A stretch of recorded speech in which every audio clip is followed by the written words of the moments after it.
Hi everybody, Craig the Science Guy here. Welcome to the Global Science Show. I hope you're enjoying all the rest of the shows. I'm on pretty late, so you might have to watch it tomorrow. Anyway, we're going to be talking about acid-base bottle rockets.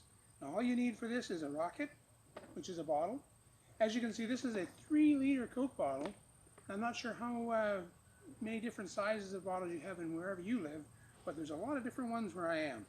So we have a 3-liter, a 2-liter, we have a 2-liter from another company, Pepsi. We have 710 milliliter all the way down to a 300 milliliter bottle. Now you'll notice the difference in some of these bottles is their shapes. And I'm not going to tell you what the difference is.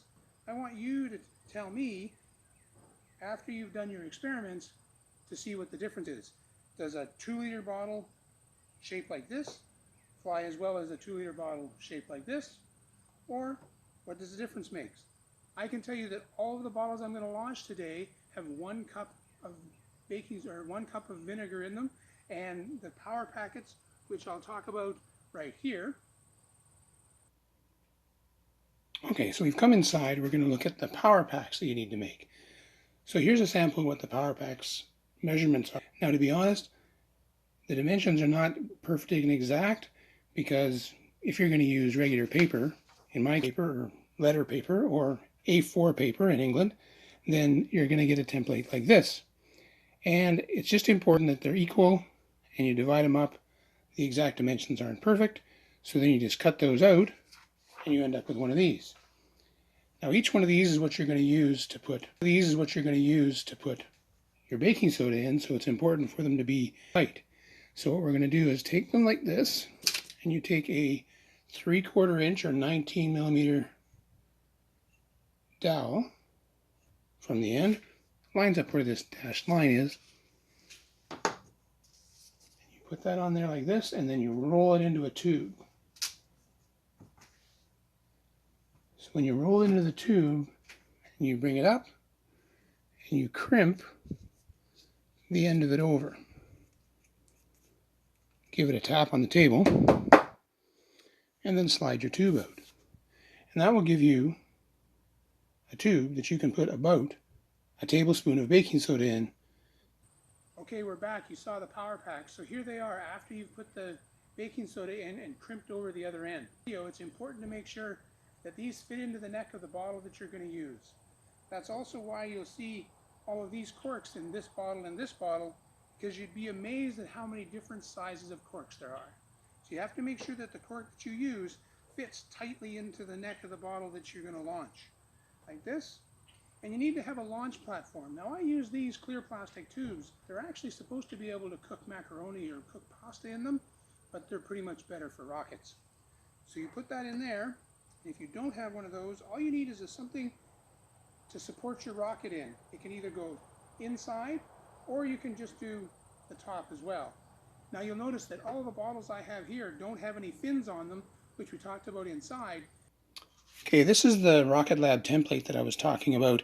So what I've got here is a fin template, as well as a nose cone template, and also a power pack that you can use. But after you do that, you just have to make sure that your fins aren't going to interfere with your launch platform.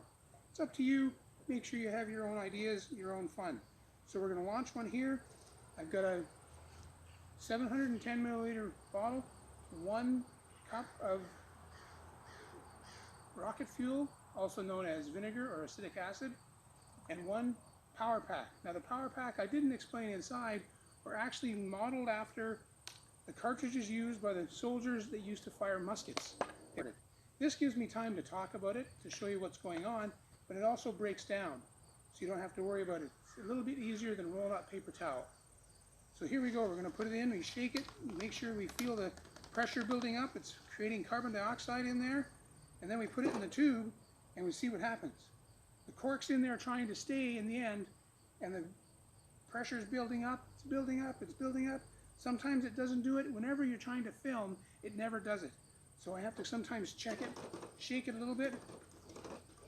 And it's also why you want to wear a lab coat, because sometimes that happens. So I do have trees above me, so I can tell you that that probably went about 100 feet, but the trees were a bit in the way, so we'll try it again.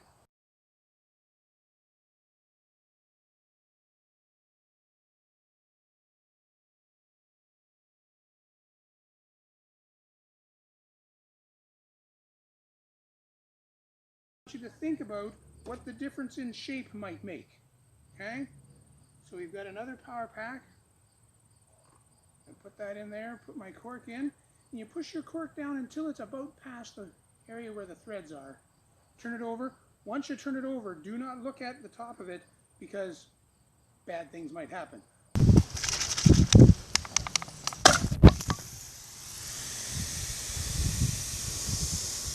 Don't point this at anybody, don't point the cork at anyone, and when you're testing, squeeze, give it a squeeze to see. Once it starts to get really, really hard, it's ready to launch. Hopefully. Sometimes it doesn't. And then I have to squeeze it again. Sometimes I'm just impatient, so maybe we'll just give it a shake. Should go.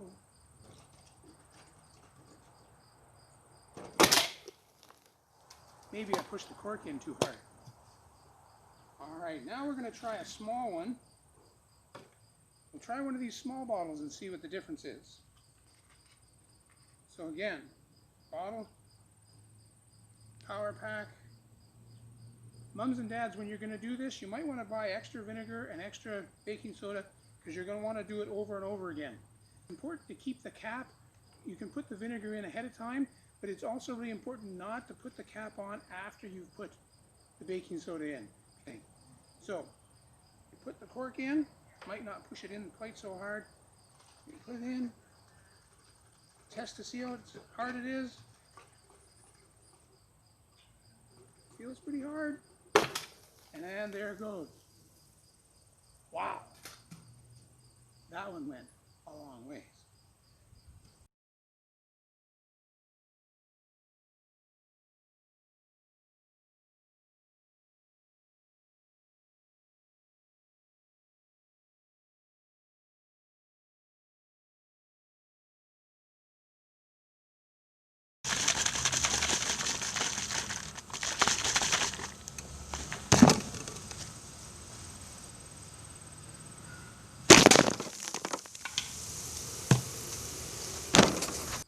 Alright, if you're going to do this out in a place where there's grass like I have, you shouldn't pour your vinegar onto the grass because it will kill your grass. So let's try one of these little fellas now. So remember, this is an acid-base reaction, just like my last presentation with the paint poppers. You're creating carbon dioxide, which is creating pressure, and then you're trapping it in the bottle. So we're going to try this platform here. So I've got this 300 milliliter bottle. It's about half a cup of baking soda, because if you watch this,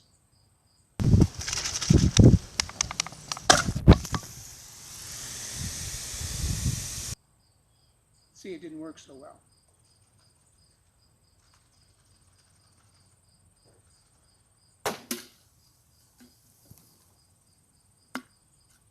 They work pretty good too. So let's finish off with a big one. Alright, I also going to double up on my fuel because why not?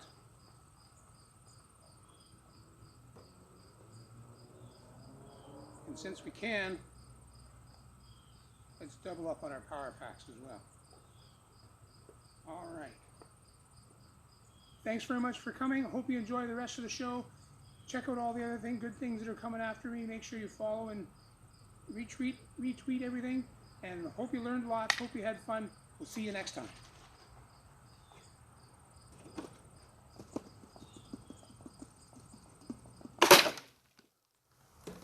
That's why you wear a lab coat.